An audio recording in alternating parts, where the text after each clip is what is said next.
Quilters Newsletter TV, the Quilters community, is brought to you by Handy Quilter, designed by a quilter for quilters. Sulky, express yourself with Sulky and create with confidence. Brother, it's so easy with Brother at your side. Quilt Cut, easy fabric cutting for quilters. And The Warm Company, inspiring products for creative people.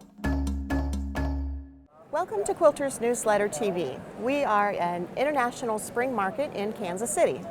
And I am very pleased to welcome our guest, Cory, who is a well-known quilter and has been quilting since 1973. Yeah. Approximately. Approximately. Yes. And we are going to talk about a number of scrap quilts and the importance of scrap quilting as a continued medium throughout this day. So I guess my question is, what are these quilts about? How did you stumble across them? Why? What? You sound a little confused. I am a little. Okay. Why are scrap quilts still important to quilt making? Okay. Mm-hmm. When I first started to make quilts, I was early 20s and I was extremely poor. I did not have the money to have a sewing machine. I was a hippie chick, and I worked with fabrics that I had. Okay. And up until that time, the only quilts I had ever seen had been those lovely quilts of the 1930s. You know, they're pastels and white and nice patterns, grandmother's flower garden, that kind of thing. I decided I didn't want to make that kind of quilt. Oh. I wanted to find my own genre.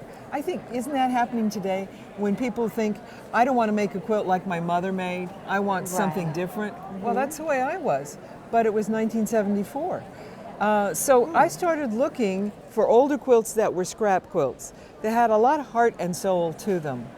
And when I find an old quilt that I love and I can afford, I buy it. Now it can be a quilt top. This is a quilt top, meaning by top, it's just the top half of the quilt. There's no batting, there's no backing, there's no stitching involved. But I was so pleased. This quilt came to me from right across the road. This was made by my neighbor, who's 85 years young. And we live in coastal North Carolina in a very small town, 4,000 people, Beaufort, North Carolina. And people there who've lived there for years and years still have some quilt making traditions that go all the way back to rural England. Oh. And such this, as this a medallion sort of? Yes, this is called a frame quilt in England. And it's where you take a piece of something precious and you put it in the center and you just start sewing frames around it. So I guess this little piece of black and white polished cotton was the prettiest thing she had around, and she started to sew other borders. And it grows and it grows and it grows to finally become as large as a bed quilt. My goodness. And I'm sure she just used what she had. Because these materials are all different. Well, I mean, not 100% cotton, which is what I am used to. I'm used to 100% cotton too, but I am not a cotton Nazi. If it's the right color, if it's the right pattern, I use it. And I've been known to use even polyester in my quilts if it's the right if it's the right color and the right print, I will use it. It's just, why do you think thinking that you use what you have. You use what you have. What you can find. But why would you think she would have put these particular combinations together? Like a contrast, or a dark and a light? I think it's about contrast. Yeah, I think the red complemented the black, and then a light print that was large scale. And this is kind of dreary, sort of this mustardy color. And the black and white looks like it was left over from curtains. Mm-hmm. You know, this is a border print of some sort. I don't know, was that a sheet? Maybe. By the time she gets out here, she starts to reference the center again. Back again. Back again. And then the last three are just plain ugly. But it works in this. It works. In the most bizarre way. It's bold. It's bold and it works. And this would have been finished with all over hand quilting, probably in the shell pattern, where you put your elbow on the side of the quilt frame and you quilt in a semicircle. and then you back it up by about an inch, and you quilt another one. So the quilt would have had these all over waves of probably big and not very fine stitches all over it. I've seen Miss Mary's work. But no, that's your neighbor. Miss Yeah, Mary. that Miss Mary is my Mary is neighbor. her neighbor. But she wouldn't have marked it in any way. She just would have gone with I'm the not sure if she natural- marked it with cloth or if she just did it. She'd been doing it for years. Okay. We just call it country quilting. It's done all over the South. Well, it's really amazing and not coordinated. So the one thing that I wanted to think about, especially being here at Market, and I would like to ask is, there's that back and forth between the shops that need to buy fabrics and collections and things for their customers, but then you have all the scrap quilting and how important that is. As I understand from you, that it's important to keep this sort of history and tradition alive. Absolutely. I think that there are a lot of collections being produced today that are very mushy, that they're visual oatmeal. Right. They are. The contrast is just... You can only dye and print with 14 colors, period. That's as many as you can do. Now, they can be combinations of those 14, but 14 is it. And that's why sometimes a line of fabric that comes out all at the same time by the same designer uses only those 14 fabrics, and it looks like they're kind of mushy. Oh. Okay?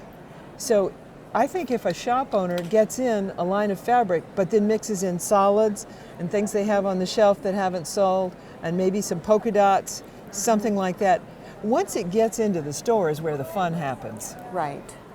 And they can really start to change it up. And they can really start to change it up. And then the quilts that their customers make are not going to look like the quilts that everybody else makes. Right. Which I think is inherently what quilters want. Yeah. Is I love the look of this quilt, but I don't want that quilt. I want my own quilt. Yeah. I want my own colors. I want my own. I just want it to be me and be my work. So this particular quilt was the inspiration for the quilt that's hanging behind us. The quilt that's behind us has a center part that is Road to Oklahoma blocks. Okay. And I was making those for my mom. She's from Sweetwater, Oklahoma. She died suddenly of a heart attack. I only had 4 blocks of the quilt done. So I went ahead and did the English frame quilt and started sewing frames on the quilt, some of which were one color and some of which were pieced. Okay. So that's her memory quilt. But it also has its roots right here. Right, so it all just comes back around in a It comes back around. There's a lot of inspiration in old scrap quilts, lessons that we can learn today. I brought some other quilts. Okay. An antique quilt that's a drunkard's path pattern. I made a modern quilt. And then an old log cabin quilt, and then I made a modern quilt as a result of it. So I don't want to copy old quilts. That's not my thing. I don't make reproduction patterns. But I find that my lessons are in old quilts. So if you don't think scrap quilting is important, I think we need to encourage it. Right, and really give it the attention and the respect that it's really due. Yeah, I think. there's still great things out there being made. Wonderful. Well, thank you very much for joining us. We You're could welcome. go on and on and on, I know, but that will just be a reason to have you back sometime soon. Well, we could. We'll chat. Watch out. Sounds good.